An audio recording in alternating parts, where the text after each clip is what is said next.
Game one, tell you what, it's ready to get underway right now. These guys are going to play and battle it out and find out who's taking the advantage in game number one, Rdu versus Kaldi.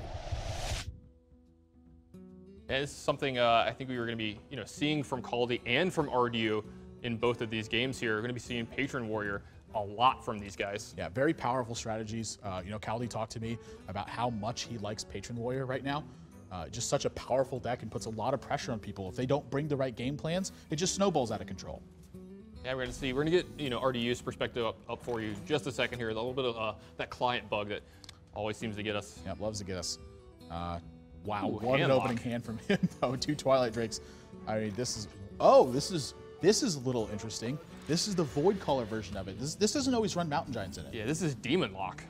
Yeah, I mean, sometimes this will have Mountain Giants in it, but at times it relies more on the Void Caller synergy with stuff like Jiraxxus and stuff like Mal'Ganis to get a lot of this work done. I actually really like this queue up too, because something that happens in this matchup is that at times Warlock has to invest resources into the board to get things clear. Doesn't have quite the same late game follow-up. But with Void Callers, you're looking at completely different kinds of power spikes. Yeah, not only that, Kaldi, he's have to play, once he figures out what this matchup is, and he's going to figure it out as soon as, the first or second card comes into play, he's going to figure out, oh, this is actually Demon Lock, especially if Void Caller is the first one that he plays here. That'll signal it big, a lot. He needs to find some executes to get this match going. That seems to be a big talking point every single time we look at Patron Warrior, is can it execute the right minions at the right time? So if it can execute its game plan? Yeah. Wow, that was such a tough one to make. How did you do it? It took a lot out of me. I had to think for a long time there. I had to dig really deep for that one, Nathan. Yeah, I want to thank all my coaches helping me prepare for this moment where I could make an execute pun on the word execute. Twilight Drake going to be Rdu's turn 4 play here. Can't blame him for this one. 4-9 is a menace on this board. And again, if Kaldi does not find an execute right here, this could be dire straits.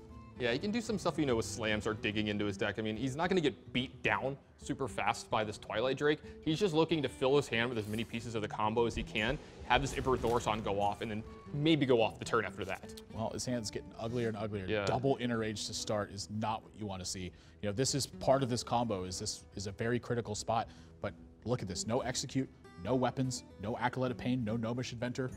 Yeah, he needs card draw, and he needs to cycle through this deck as quickly as possible. Gnomish Inventor would be a great draw next turn. He can coin out this Emperor Thorson, but honestly, this hand, not the best Emperor hand in the world. Yeah, we've seen players be so patient with Emperor too.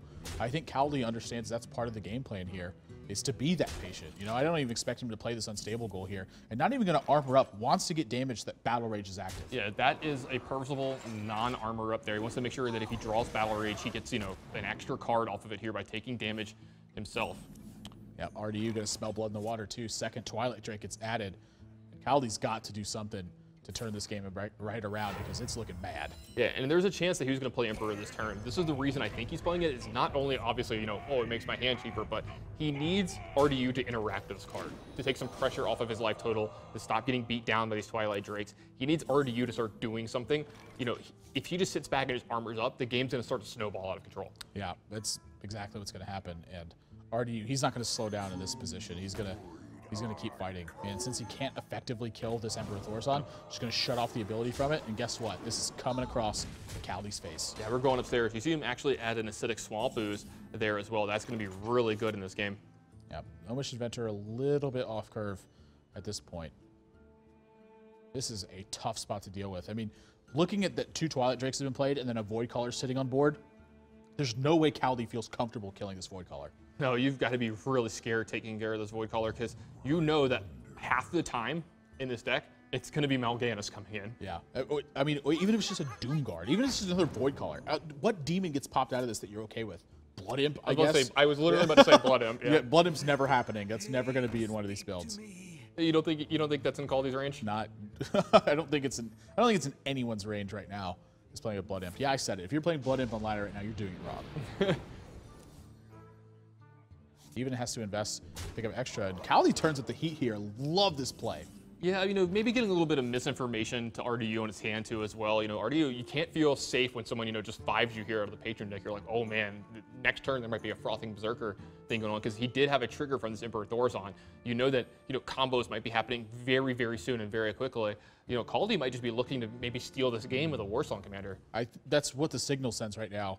But I can tell you, RDU, not going to let that happen. Again, with Mal'Ganis in his hand, Imp King boss first, trading both of these minions. How does your opponent win the game for this board state? Yeah, because Kaldi's going to have to take care of this Mal'Ganis before he does anything else. He even gets a free card this turn if he wants to. Just beautiful. Yeah. That is the worst feeling in Hearthstone. Yeah. No, it's a great feeling when your opponent gets a free 9/7 that buffs up your demons and makes you immune to damage. Also, he's got the Sunfury Protector behind this, so he can protect the Mal'Ganis from any attacks that Kaldi would have. So he'd have to have like something like a Whirlwind effect plus the execute, not just attack my Mal'Ganis and then execute it. Yeah, but RDU going to choke off this entire board position. I think there's a chance this Mal'Ganis gets taunted up. Obviously, he's not afraid against something like Black Knight. The extra taunt not paramount in this situation, but that's a pretty darn good draw. Actually, not going to use Sunfury Protector at all on this board. Wants to keep himself as unchecked or untargetable by Grim Patron as possible. Yeah, no. If Kaldi were to have an answer to this Mal'Ganis this turn, I don't think it's lethal, but he could have pushed for quite a bit of him. 3, 6, 7, 8. Yeah, he wouldn't be able to play both the Frothing Berserkers this turn, but he's going to look to set up some kind of gigantic Frothing Berserker turn here. What he could do possibly is use Warsong Commander, the Grim Patrons, and an Inner Rage to take care of this Mal'Ganis, and then move forward from there. Yeah, it's a big investment to be making, but definitely one that's viable. Something else we haven't talked about here is the Shield Slam in Kaldi's hand. Yeah, he probably has Shield Block in his deck if you see something like Shield Slam. I'm sorry, yeah, the Shield Block in his Shield hand. Block and Shield Slam, yeah. I was going to say. Now, if he does make this Warsong Commander Grim Patron and like Inner Rage play, it's not like he's out of combo pieces. He's still got a bunch of the other stuff as well to use if he wants to go from there. He could also just Unstable Ghoul, run it in, but that's probably better to be using with the Frothing Berserker. It's a Deathbite. That's not a bad one. This actually, that may have been able to turn this game around. Think he's just going to attack the Mal'Ganis here? No, he can't attack Mal'Ganis. You can't take 9. Because his next turn, what he's looking at is trying to finish off this game from this position. If he took 9 extra here, there's actually a chance he dies. So kind of, minorly hedging his bets here. He has to get the Whirlwind effect set up. That was really his only chance to win this game, but RDU, man, just acidic Swamp Ooze to back it up. Everything on his side. Yeah, I think, 25 would be an okay life total here from Kaldi. Maybe something to talk about. It's possible that attacking Mal'Ganis is correct there, but again, taking 9, taking 18 from Mal'Ganis, or even 27 is quite a bit. It's a little bit too much to be taking. And Acidic Swamp Ooze, this is just going to absolutely punish Kaldi. Gosh, I wish we could see his face right now. It's got to feel bad. Yeah, he can't be happy about the Acidic Swamp Ooze. It was, as we said earlier when he drew it, this thing's going to be huge in this game, and you're going to see RDU, finish it off with a Sludge Belcher here, just try to put this game away. It's too much damage at the end of the day. I'm curious if actually Sludge Belcher or Antique Healbot is better here, or even if Sunfury Protector. Sunfury Protector might actually, giving 2 of his giant minions taunt here just to help protect, make Kaldi jump through hoops to kill this Mal'Ganis. Since obviously doesn't have an execute yet because of the way the game's played. So, yeah, but now, look at how many hoops he's got to jump through right now. He's got to kill Sludge Belcher. He's got to kill Mal'Ganis, and then he's got to kill RDU afterwards. Yeah, that's what I was saying. It might just be, the same thing of Sunfury Protector, just make 2 giant taunters, and he has to go through so many hoops to try to win this game. Yeah, the bigger deal here is that Kaldi doesn't have execute. If he had execute, this would be a totally different game. But gonna try his best to get this job done, and at the end of the day, hope it's enough. But it's not looking like he has the way to stay alive. He's gonna be able to fill up his entire board here, though. And we'll get a lot of Grim Patrons out of this, but is that gonna be enough? Yeah, everyone's gonna get in here, but they're not gonna be enough, I don't think. Well, I don't know. This actually, again, he gets to clear up the board spot, but then how does he win the game after this? He just lost so much of the board potential at this point. And animation's actually kind of a big deal here, too. He wants to get them all done. And he's got 2, 3 more attacks left to go. I don't know if he's going to get them in.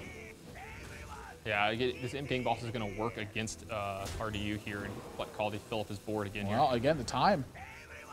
He's going to run out of time, I think, here. Yeah, that's not enough time to finish all this. Kaldi just not able to get in all his attacks due to animations. And we've seen it again, and you got it with this deck. You have to play quickly from the beginning. This is actually one of the few decks in the format that I think it takes to actually a lot of practice on it.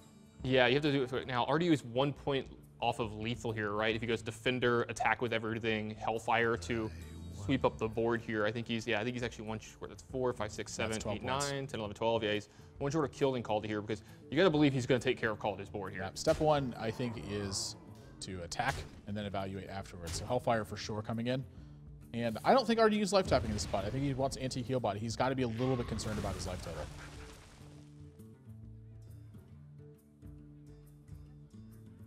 Really thinking through it, though.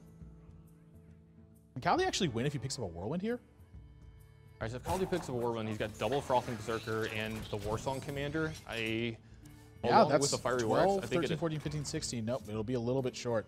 And he's got no way to do anything this turn. I mean, he can take out some of this board state, but then he's completely out of reach. He's going to be able to draw afterwards. another card here of Warsong Commander and Acolyte of Pain and take care of this imp. I mean, he's got to draw Execute, right? Yeah, he really needs something like Execute as well. I mean, he could push some damage in with the Frothing Berserker. I think he's actually thinking about if he wants to play one right now. Yeah, I was going to say, just to get some damage in and maybe make RDU feel like he's priced into attacking. He's got to draw Execute right here. No, not Execute, so not enough to take out this board position. And RDU, this Twilight Drake remaining unchecked for the entirety of the game. It's going to spell lethal. Yep, that Twilight Drake has been in this game since turn 4. I mean, just so was that the turn 5 one or the turn 4 one? I mean, I lost. Play. Look what's in RDU's hand here. Wow, that's an Illidan. That's something we haven't seen a ton of in the past. That one's not so good against Grim Patron Warrior, but you know, it's certainly good in a lot of other matchups you could expect from Kaldi. Again, you know, this guy plays a lot of control decks. If an Illidan hits play and say he just plays 2 cards afterwards, that's a lot of extra threats that Kaldi has to kill.